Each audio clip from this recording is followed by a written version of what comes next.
Hey Explorers, I'm Jessica, and today on Exploring the Local Life, I'm going to tackle some myths about full-time RVers.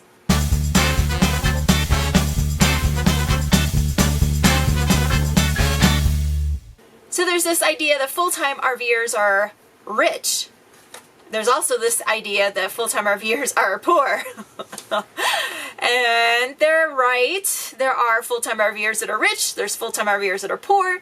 There's also this subset in the middle of people that are just neither rich nor poor, that are just full-time RVing for whatever reason they want, whether it's to see the country before they're too old, or because they're already retired, but they may not be rich, or because they want to spend some time with their children and they think this might be a fun, epic journey to do with them that they'll always remember. There's all kinds of reasons why people full-time RV, and there's all kinds of budgetary whatever that people have. Some people will have a lot of money, some will not, and some people will be all in between. Here's one that hits kind of close to home. Full-time RVers with children are irresponsible. We've actually gotten this a couple times in comments on our channel. And of course, I would like to address that. We obviously do not think that it's an irresponsible thing. Most of the people that do cite it as such are concerned about the children's well-being, that they should be, in school, or that they need to be in a stable environment that is not normal, all those things. And, for Robert and I, we're like, what's more stable than them being with us a lot of the time, if not almost all of the time?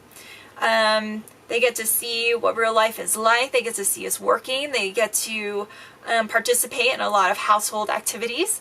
They're not separated from us. So I think it gives them a chance to build confidence and self-esteem that, sometimes being in a school environment can be difficult. And yeah, they do have new environments and new people that they meet, but it's from the stability of their home. It's with a lot of times their parents being around. So if they have issues or something, there's a safe place for them to go. It isn't the typical way that children are raised, but that doesn't mean that it's worse. It just means that it's different, and different is okay. So obviously, we don't think that full-time RVers with kids are irresponsible. I just think it's a different way to raise children. And yeah, it'll give the kids a great story for when they're adults.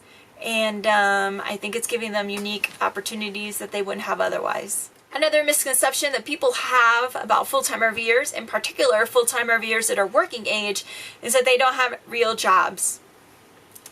I don't really know what a real job is, what that definition is, but it seems like when people talk about that, they are referring to a typical 9-to-5 corporate type of job. And a lot of full-time RVers that are working age that I know are working and doing all kinds of different things to fund their travels on the road.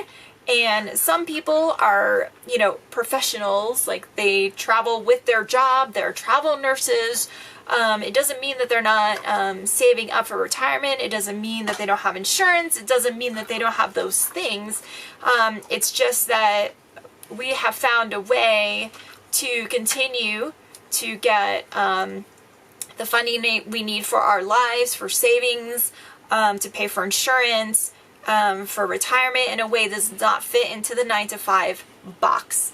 And, it works. It doesn't mean that there aren't real jobs.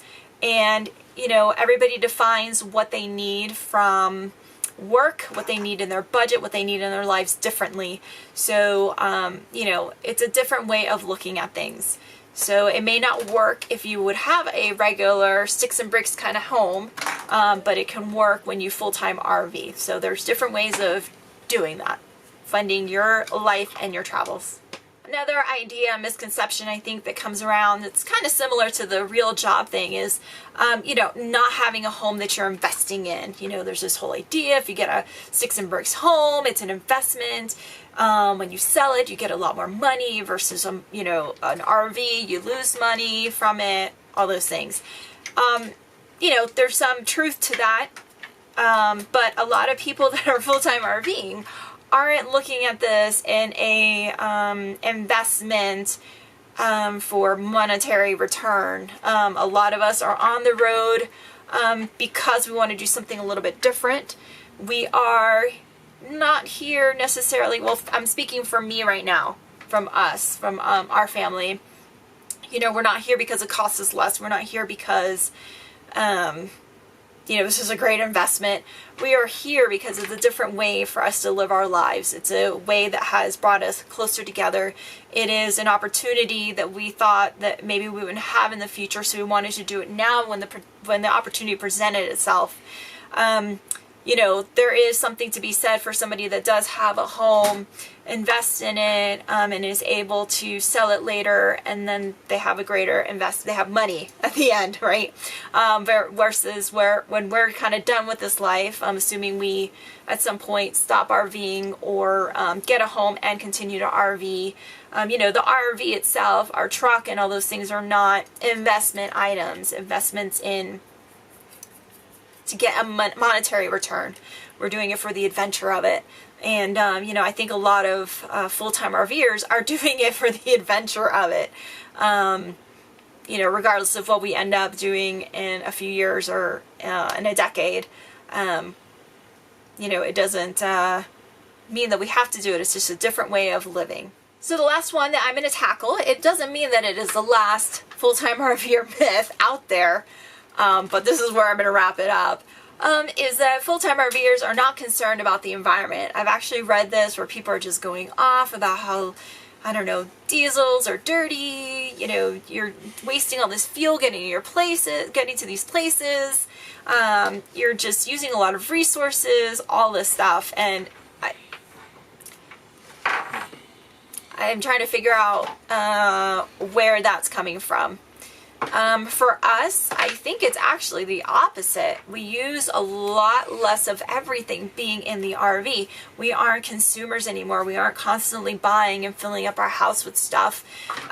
We don't use as much water because we know how much water we were using, and we're, you know, we've become actually more conservationists, if you will, after starting RVing, because we've had the opportunity to disconnect from the campground and done some boondocking, and you know, we've seen how much water it takes to take a shower, to do the dishes.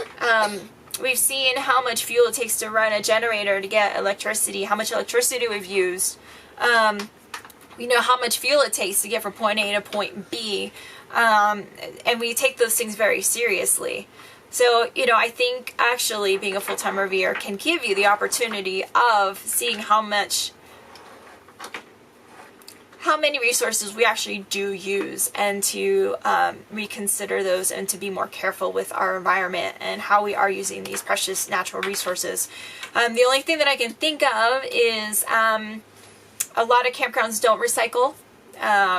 So some people, you know, maybe that's an idea of like, you know, full-time RVers are more wasteful or something like that. But, you know, that just means recycling isn't the answer. The answer actually is creating less trash. So I don't think that full-time RVers are destroying the environment. And I think it's a good opportunity to be able to actually learn how to conserve better. Alright, so those are the 5 full-time RVer myths that I decided to address today. They are not the only ones, but they are the ones that I felt most strongly about that I wanted to bring you today. I'm sure that you have your own if you are a full-time RVer, or maybe you're not a full-time RVer and you have your own ideas about full-time RVers and generalizations and myths that you have made yourself about them.